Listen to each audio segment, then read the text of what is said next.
Hello, everyone. We are live at Dogtopia. Give everyone a few minutes to tune in. But my name's Tony. Welcome to our Facebook Live Halloween themed. This is Lorraine Rhodes, our environmental biologist at Dogtopia. She focuses on all things health and safety for the pups in our care. So the perfect person to go over all things safety for our dogs during Halloween. It can be a really scary time. It's a fun time for humans, but a really, really spooky time for pups. So we'll take you through a few scenarios, a few safety things that you can do as a pet parent, so you're properly prepared for All Hallows Eve. Do you want to go through a few situations or examples that could possibly frighten dogs on Halloween? Absolutely. Thank you, Tony. Thanks for having me back. It's good to be back with you. Okay, so there's definitely a few things to be concerned about for Halloween as it comes to safety for our pups. Definitely consider the fact that frequent trick-or-treaters to your home, that doorbell just ringing with people screaming trick-or-treat and costumes and just the commotion, the loud noises, all of that can be a little bit unsettling and frighten your pup. And for dogs, Halloween really begins weeks before October 31st. Yard decorations are out. You might be out doing your normal walk and they're starting to see some weird things they've never seen before, or just some frightening flying witches and skeletons and things like that. So if possible, avoid some of those scarier routes. But I also suggest that you can go up to those different decorations and actually kind of interact with them. Talk to your pup while you're, touching a pumpkin. So if they see you interacting with that glowing pumpkin, then they realize there's really nothing to be afraid of. That kind of just helps socialize them and get used to some of those things. And of course, costumes can be scary. Some of them are very scary. It can be frightening to a dog if the ghost at the door smells like that neighbor's child, but they can't actually see, and that's very confusing to them, especially if it doesn't look like that scent that they're used to of a person that they know. Or maybe your own child is playing with their costume in the home, and suddenly they turn the corner and they're completely in a different costume, like mask and a cape, that kind of thing. You got to put yourself in their shoes or paws. If you would probably be a little scared too, just having that surprise factor. So it starts early, so we get to consider how to help them feel social.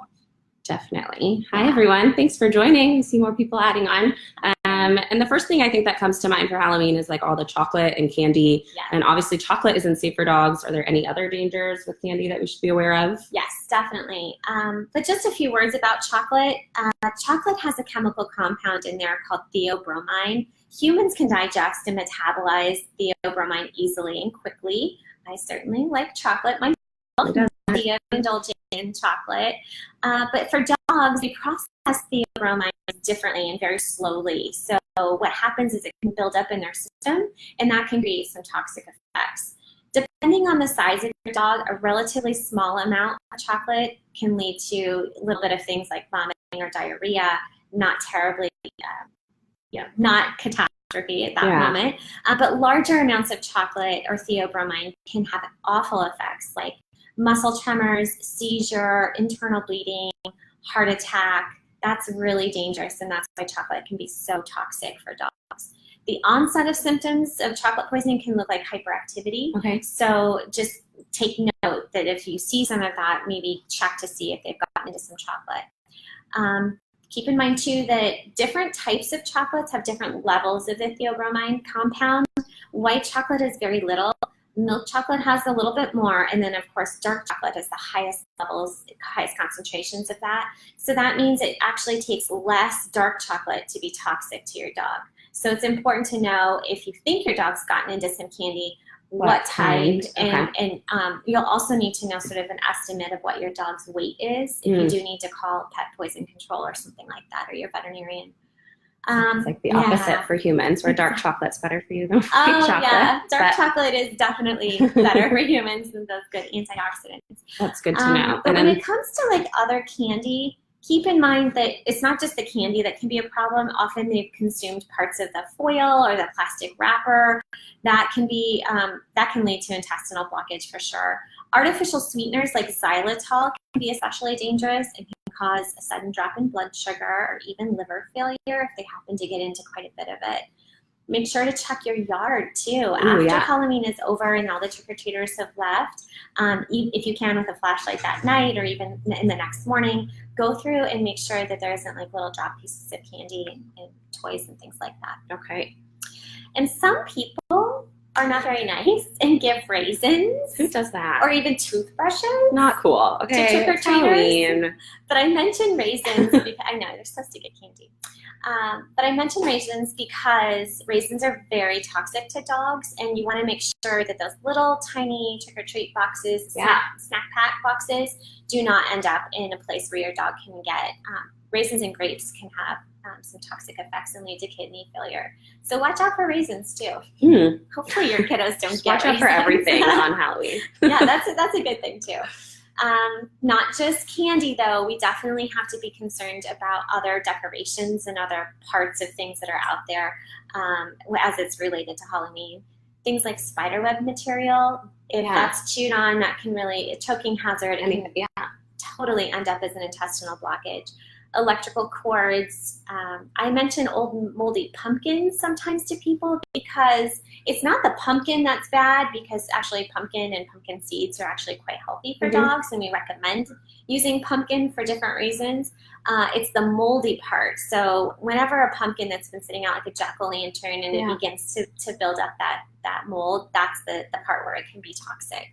And any of those things could cause trouble and an obstruction in your pup's digestive tract. So watch out for those things. And then a lot of times people wonder, will my dog be scared if I'm in a costume? And the answer is possibly. You're going to really want your dog to explore and smell each piece of your costume.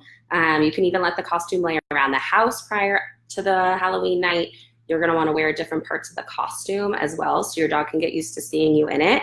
And if you are wearing a mask for Halloween night, wait to put it on until you're outside the house. Look at this guy. That's a little scary, especially, I mean, humans would be scared of that, so imagine how your dog would feel. Look at those eyes. They're just, yeah. So this might be a good example of something to wear. You don't, wait till you're away from your pup to put that on. Or maybe just let them sniff it, have it around the house so they understand it's not a big deal. They might want it as a toy, but just in case. Yeah, right. Also scary. It's a little creepy, isn't it? And then if you're staying home with your pup,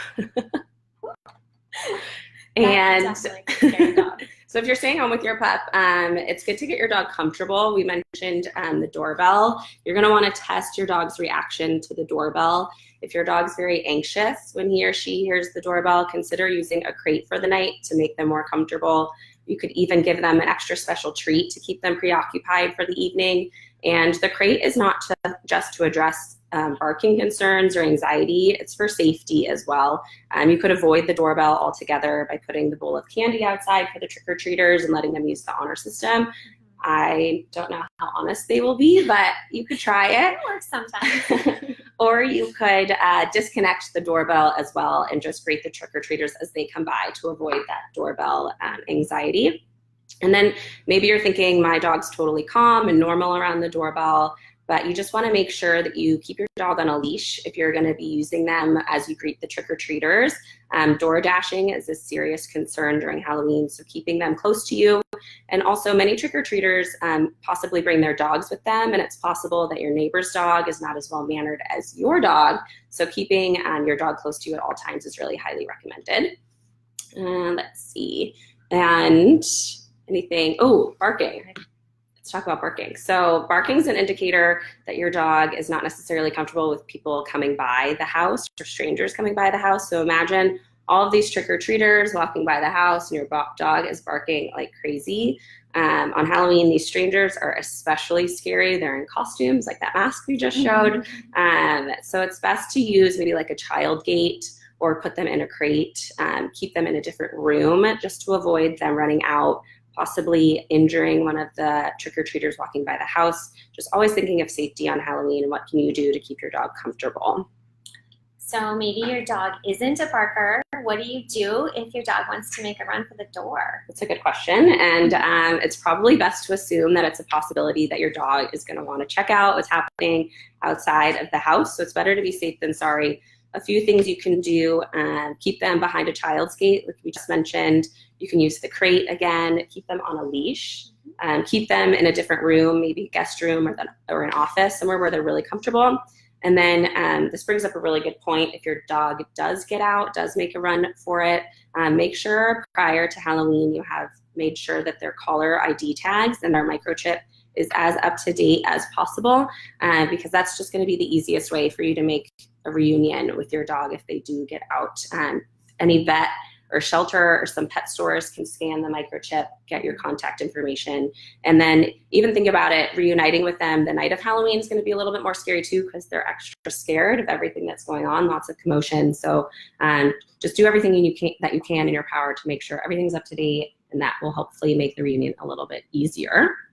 I think we covered a lot of the at-home safety measures. Do you want to talk about costumes now? I think that's more if everyone wants to talk about costumes. So do you have any recommendations for pet parents who want to dress up their dog? Absolutely. So just like we were mentioning earlier, set aside extra time to practice wearing the costume. So if you want to have your dog wear a costume on Halloween, just make sure you begin a week ahead of time, or even, we're, like I said, 13 days away from Halloween. So go ahead and start that now. Practice wearing the costume and look for signs of stress or anxiety. When in doubt, don't dress them up. Yeah. Their comfort is definitely more important, and you want to make sure that their happiness is your highest priority. That's definitely something we're passionate about here at Dogtopia.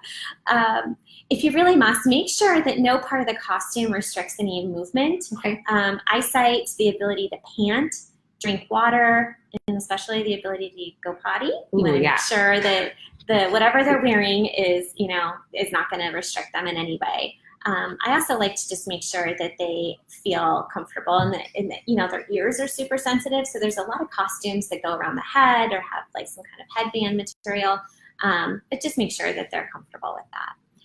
And we also want to make sure that they're not going to find places to chew. We don't want them to chew any part of their costume. And like I said, making sure it's not a choking hazard and starting early would definitely be helpful. Building up that time for them to actually get used to it will be make your Halloween night successful for sure. So is there anything from like a safety perspective that you can add to the costume? Maybe make it easier at night to see them? Yeah, I think there's some amazing options out there on the market right now. It's pretty great. So I would start by choosing a dog costume that's a brighter color. It's very difficult at night for cars to see like a chocolate lab that's wearing like something dark or black. So you want to make sure that you start with something that's even a brighter color, a little more reflective just in the color scheme would be helpful. You can purchase things like a roll of reflective tape, and that can be added to just about anything. Your costume, what you're wearing, so it's up high where cars can see you easier, but also down low and on the leash. So you can add this reflective tape to collars, leashes, anything that's on your body. Carrying a flashlight is actually a really good idea as well.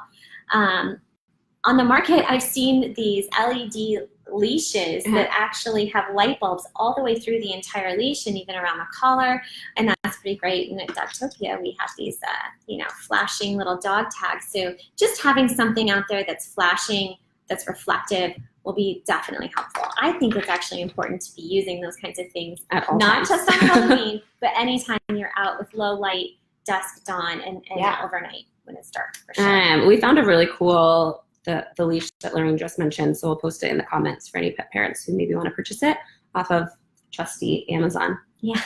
Get it in 2 days, just plenty of time.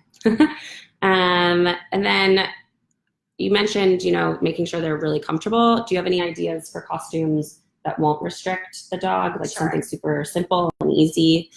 Definitely. Like I said, the comfort and happiness level definitely first. Just doing a festive bandana or collar or something that you could even decorate the leash with that just makes it feel a little bit more festive is much better than going all out and having a huge costume for your dog. I like those ideas. We'll post some of those links about what colors are good in the comments. In the comments, for sure. Let's see. I want to see if there's any questions. Maybe we can keep going. No questions out there. Hi, Jen. Ask away.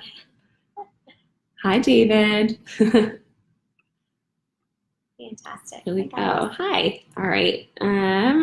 So I think we covered a lot of like the at-home safety tips, costume safety tips. Are there any other dangers that we haven't mentioned that you think you can think of that we should talk about? I want to make sure to mention to just be cautious around candles and any open flame. If you consider the fact that jack-o'-lanterns are especially easy to knock over or roll because they're down on the floor, the ground level where your dogs are out and about, there's usually, unless you're using a battery-operated candle on the inside, there's usually a flame inside there. So you want to make sure that that doesn't roll over, spark up some kind of spider webbing material, and cause trouble. That would be dangerous. Even like an open flame candle or something like that on your coffee table, something decorative.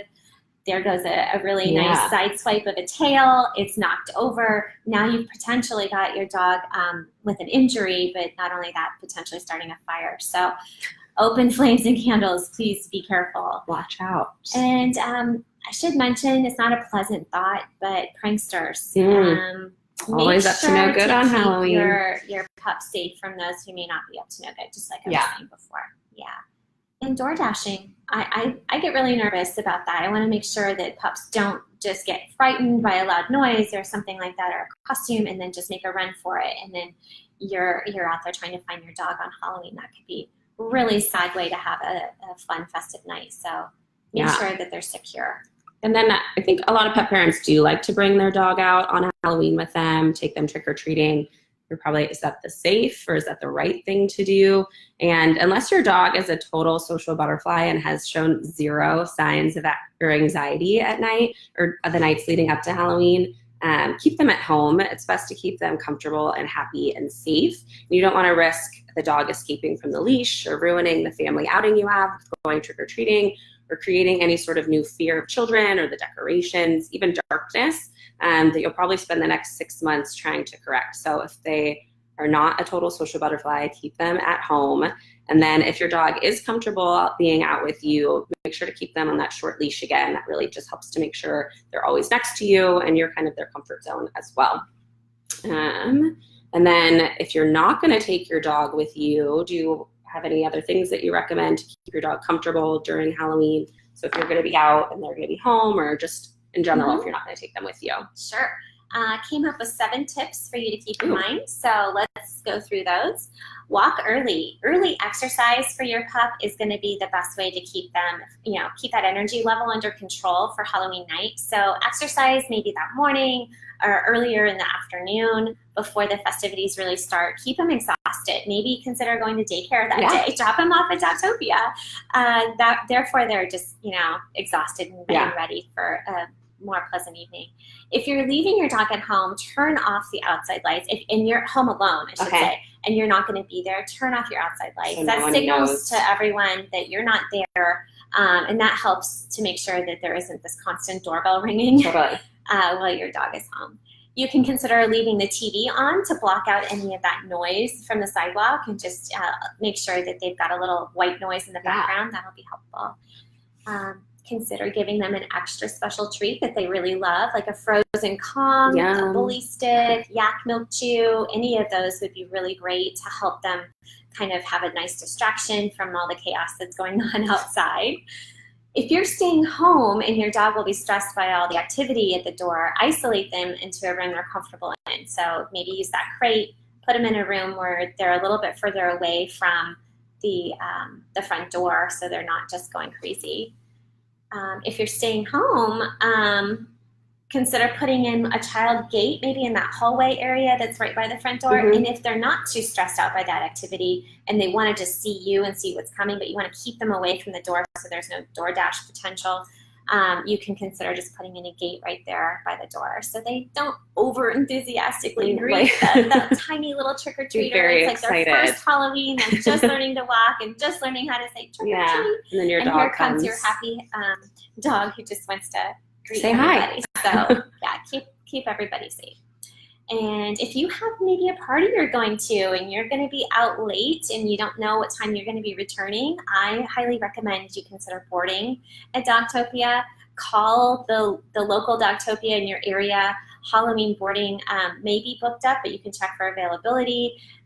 Dogs can play together safely and rest overnight, and then you can come pick them up in the morning, and then you don't have to worry about it. You just have that peace of mind that your dog is safe and not causing any sort of commotion to other neighbors or other trick-or-treaters. And keep them safe, happy, and comfortable on Halloween. Exactly. Thank you everyone for tuning in. We really appreciate it, and we hope you found this information really helpful. I love it. She's gonna be a witch. Happy Halloween. Happy Halloween. If you have any other questions, feel free to post them in the comments and we can definitely respond back to you. And we'll share some of those links that we mentioned, that light up color and a few more other great costume ideas that are super safe and simple for your dog. So thanks again. We hope to see you soon.